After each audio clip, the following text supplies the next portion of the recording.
हृदय कमल में प्रेम और संतुलन का अनुभव करने के पश्चात साधक की चेतना 5वें दिव्य केंद्र विशुद्ध चक्र की ओर आरोहण करती है।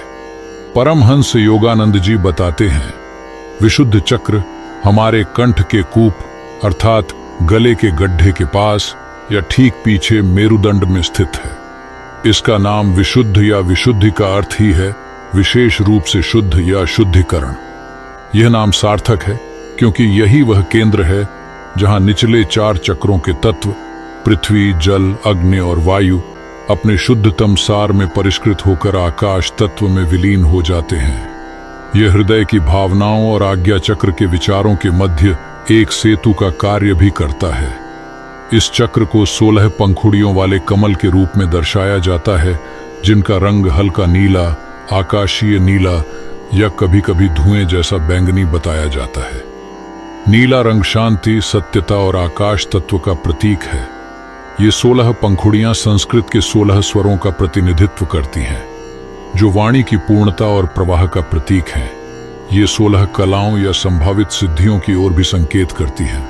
कमल के भीतर प्रायः एक श्वेत वृत्तपूर्ण चंद्र की भांति शुद्धता का प्रतीक और आकाश तत्व का प्रतीक एक त्रिकोण या रजत अर्धचंद्र दर्शाया जाता है। विशुद्धि चक्र का तत्व आकाश है। आकाश तत्व विस्तार, शून्यता और ध्वनि के संचरण का आधार है।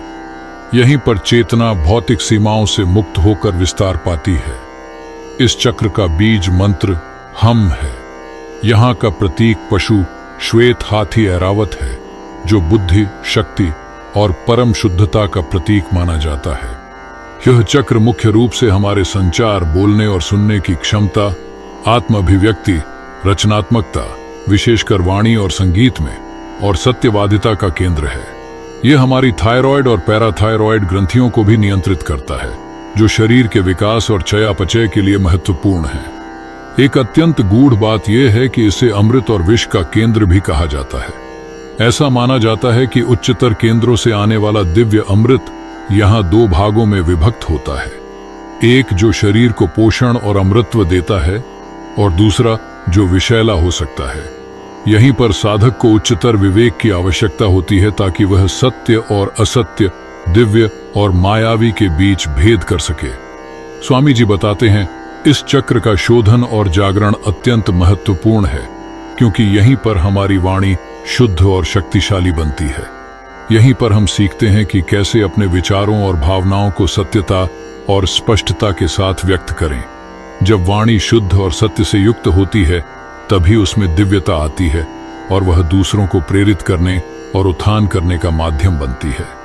सदाशिव और उनकी शक्ति शाकिनी, जो उच्च ज्ञान और सिद्धियों की दाता है, तथा ज्ञान और वाणी की देवी सरस्वती का संबंध इसी चक्र से है।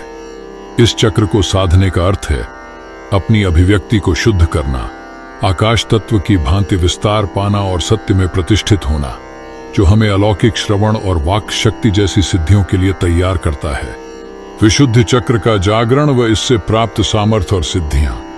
विशुद्ध चक्र के स्वरूप और उसकी शुद्ध करने की क्षमता को समझने के पश्चात अब हम जानेंगे कि इस 5वें दिव्य केंद्र के जागरण से कौन सी अद्भुत क्षमताएं और अनुभव साधक को प्राप्त होते हैं।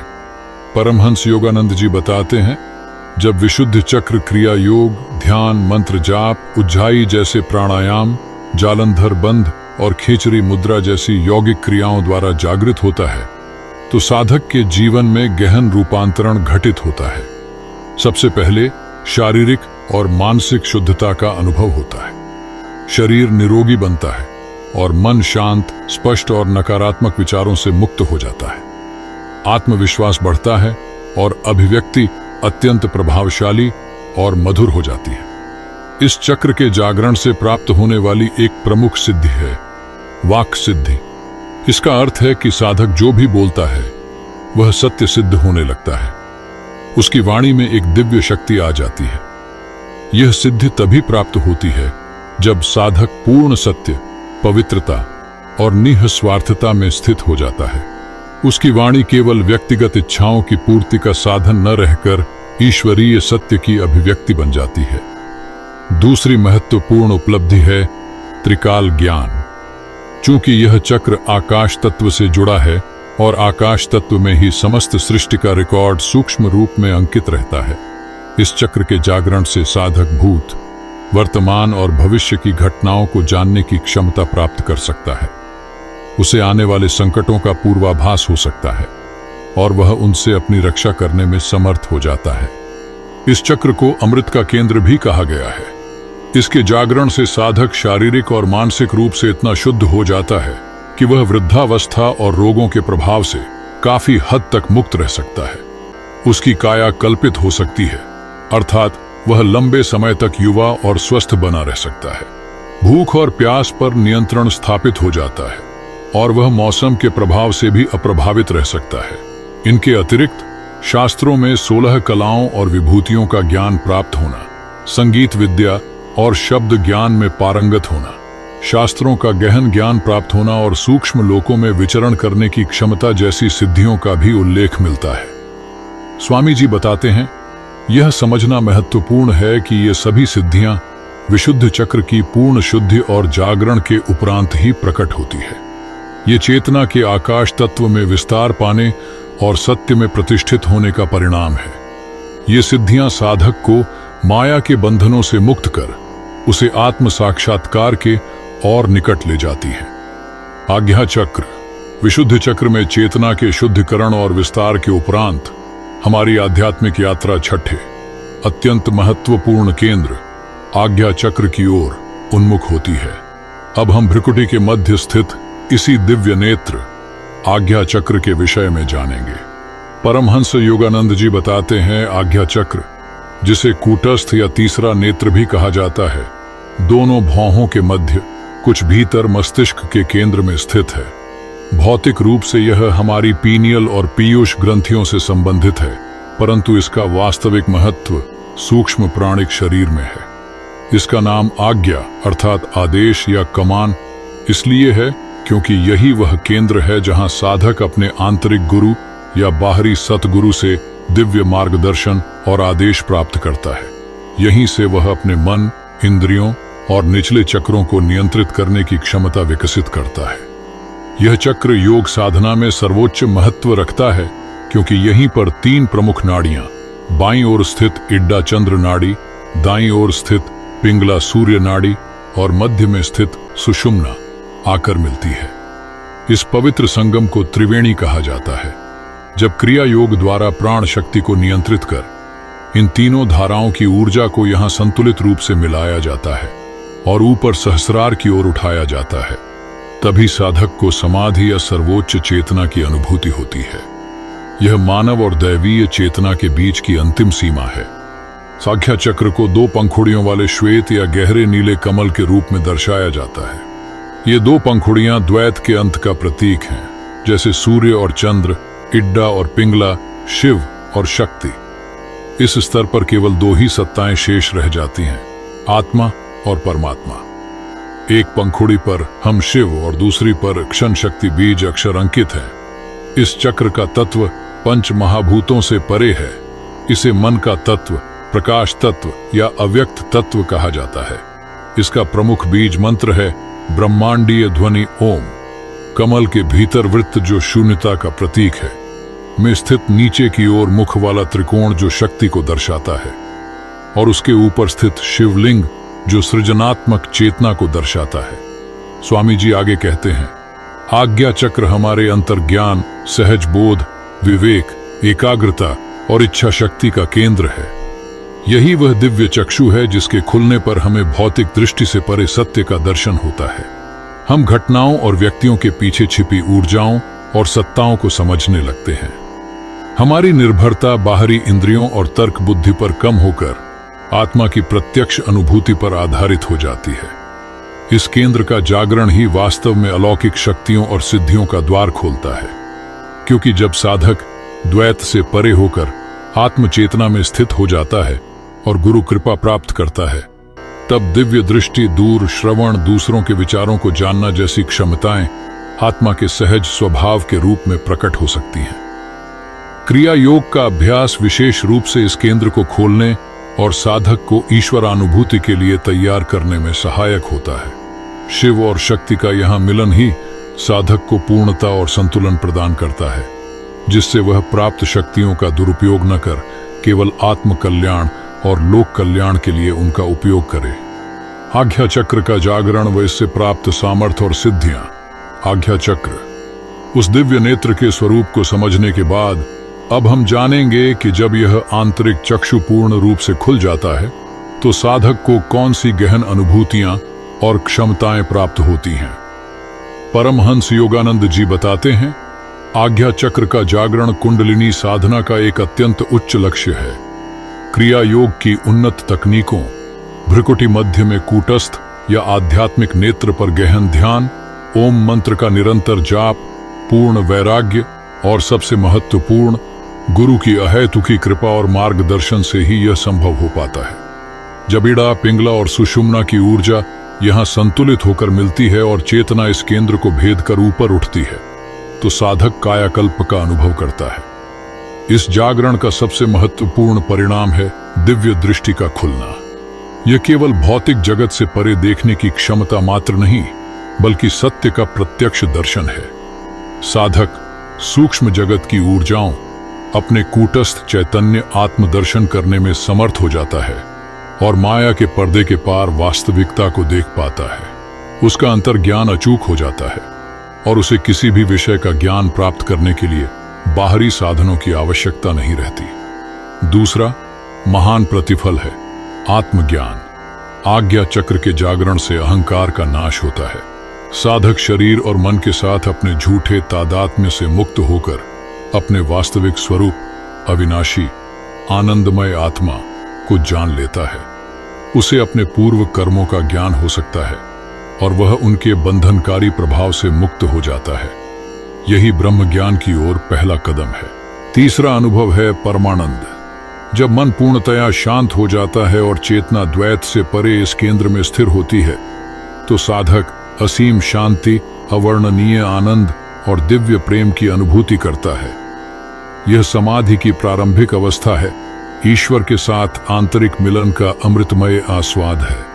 इन महान आध्यात्मिक उपलब्धियों के साथ ही कुछ अलौकिक शक्तियां या सिद्धियां भी प्रकट हो सकती हैं, जैसे दिव्य दृष्टि, दिव्य श्रवण, दूसरों के मन की बात जानना, त्रिकाल ज्ञान, भूत, वर्तमान, भविष्य का ज्ञान, अपने संकल्प से परिस्थितियों को प्रभावित करना और यहां तक कि जीते जी मुक्ति, जीवन मुक्ति का अनुभव करना। स्वामी जी आगे कहते हैं, परंतु जैसा मैं सदैव कहता हूं, ये सिद्धियां आध्यात्मिक मार्ग के पड़ाव मात्र हैं, लक्ष्य नहीं। ये जागृत आत्मा की सहज क्षमताएं हैं जिन्हें ईश्वर की लीला को समझने और उसकी इच्छा की पूर्ति हेतु उपयोग में लाना चाहिए।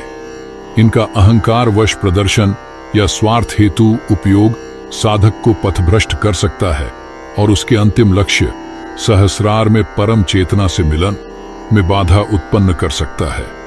अतः आज्ञा चक्र का जागरण हमें माया के अंधकार से निकालकर ज्ञान और आनंद के प्रकाश में लाता है।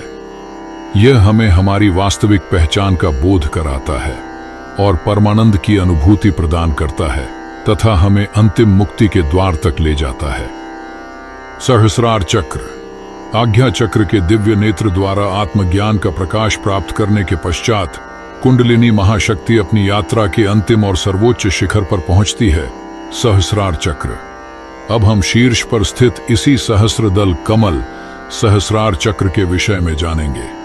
परमहंस योगानंद जी बताते हैं, सहस्रार चक्र 7 प्रमुख चक्रों में अंतिम है, जो हमारे सिर के शीर्ष पर तालू के ऊपर, जिसे ब्रह्मरंध्र, ईश्वर का द्वार भी कहा जाता है, स्थित है। इसका नाम सहस्रार का अर्थ है 1000 पंखुड़ियों वाला। यह अनंतता, पूर्णता और चेतना के समस्त पहलुओं के एकीकरण का प्रतीक है। इसे सहस्रदल कमल या मुकुट चक्र भी कहते हैं। इसे प्रायः 1000 पंखुड़ियों वाले कमल के रूप में चित्रित किया जाता है, जो हजारों सूर्यों के समान प्रकाशमान है। इसका कोई एक निश्चित रंग नहीं होता, क्योंकि यह शुद्ध प्रकाश है जिसमें सभी रंग समाहित हैं। इसे कभी बैंगनी, कभी श्वेत, कभी स्वर्ण या इंद्रधनुषी रंगों से युक्त दर्शाया जाता है। इसी प्रकार यह सभी ध्वनियों से परे, परम मौन, या शुद्ध ओम ध्वनि का केंद्र है। यहाँ का तत्व पंच महाभूतों और मन से भी परे है। यह परम तत्व शुद्ध चैतन्य या परम सत्य है। स्वामी जी आगे कहते हैं, सहस्रार वास्तव में अन्य चक्रों की भांति ऊर्जा का केंद्र मात्र नहीं, बल्कि यह स्वयं परम चेतना, परम शिव या ईश्वर का निवास स्थान है। यह कैवल्य मोक्ष या निर्वाण की अवस्था है। जब क्रिया योग द्वारा जागृत कुंडलिनी शक्ति सभी निचले चक्रों का भेदन करती हुई यहां पहुंचती है, तो व्यक्तिगत आत्मा का ब्रह्मांडीय चेतना में पूर्ण विलय हो जाता है। समस्त द्वैत समाप्त हो जाता है। यही कुंडलिनी साधना का परम लक्ष्य है, ईश्वर से संपूर्ण एकात्मता। इस अवस्था में पहुंचकर अलग से किसी सिद्ध या शक्ति की कामना शेष नहीं रहती, क्योंकि साधक स्वयं ही उस परम शक्ति का अंश नहीं, बल्कि स्वयं परम शक्ति स्वरूप हो जाता है। सर्वज्ञता, सर्वशक्तिमत्ता, सर्वव्यापकता उसका सहज स्वभाव बन जाता है। वह काल और स्थान के बंधनों से मुक्त हो जाता है। यह अवस्था वाणी और मन से परे है। इसे केवल अनुभव किया जा सकता है। सहस्रार चक्र का खुलना ही आध्यात्मिक यात्रा की पराकाष्ठा है, जहां आत्मा अपने स्रोत परमात्मा में वापस लौटकर पूर्ण आनंद और शांति को प्राप्त करती है। यह वह परम धाम है जहां पहुंचकर फिर वापस लौटना नहीं होता। सहस्रार चक्र का जागरण व इससे प्राप्त सामर्थ्य और सिद्धियां। सहस्रार चक्र, उस सहस्त्रदल कमल के स्वरूप को जानने के बाद अब हम उस परम अवस्था का वर्णन करेंगे जो कुंडलिनी शक्ति के वहां पहुंचने पर प्राप्त होती है। हम जानेंगे कि सहस्रार का जागरण वास्तव में कोई प्रक्रिया नहीं, बल्कि स्वयं ही परम लक्ष्य है, कैवल्य मुक्ति की अवस्था और ब्रह्मानंद में शाश्वत स्थिति। परमहंस योगानंद जी बताते हैं, जब क्रिया योग और गुरु कृपा के माध्यम से साधक की कुंडलिनी शक्ति सभी बाधाओं को पार करती हुई सभी चक्रों का भेद न कर सहस्रार में परम शिव या परम चेतना से एकाकार हो जाती है, तो इसे ही सहस्रार का जागरण या खिलना कहते हैं। इस अवस्था में साधक का व्यक्तिगत अहंकार पूर्ण रूप से विलीन हो जाता है। उसकी चेतना ब्रह्मांडीय चेतना में समाहित हो जाती है।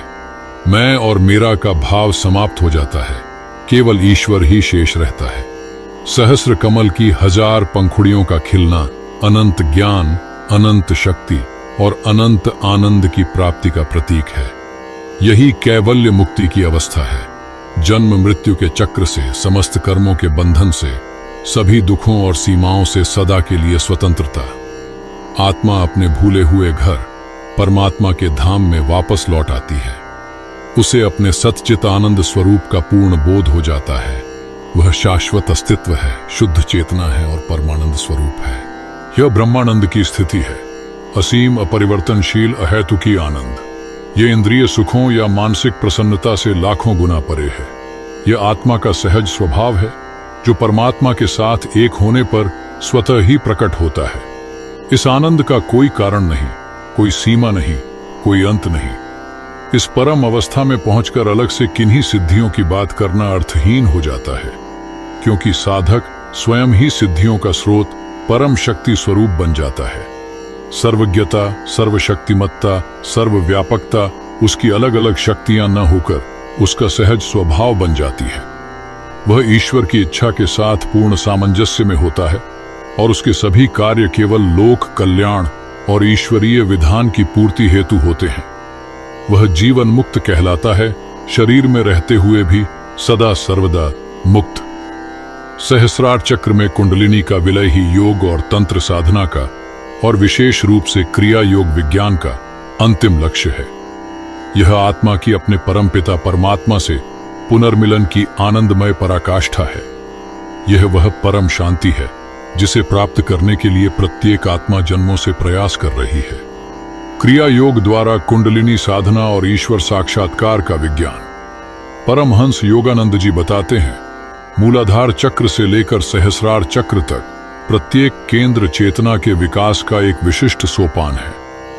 मूलाधार में स्थिरता और आत्मनियंत्रण से आरंभ होकर स्वाधिष्ठान में रचनात्मकता और भावनात्मक शुद्धि, मणिपुर में इच्छा शक्ति और आत्मबल, अनाहत में निस्वार्थ प्रेम और संतुलन, विशुद्धि में सत्य अभिव्यक्ति और शुद्धता, आज्ञा चक्र में अंतर्ज्ञान और गुरु कृपा और अंततः सहस्रार में परम चेतना से एकात्मता तक। यह आत्मा की अपने स्रोत तक वापस लौटने की एक क्रमिक, वैज्ञानिक और दिव्य रूप से नियोजित यात्रा है।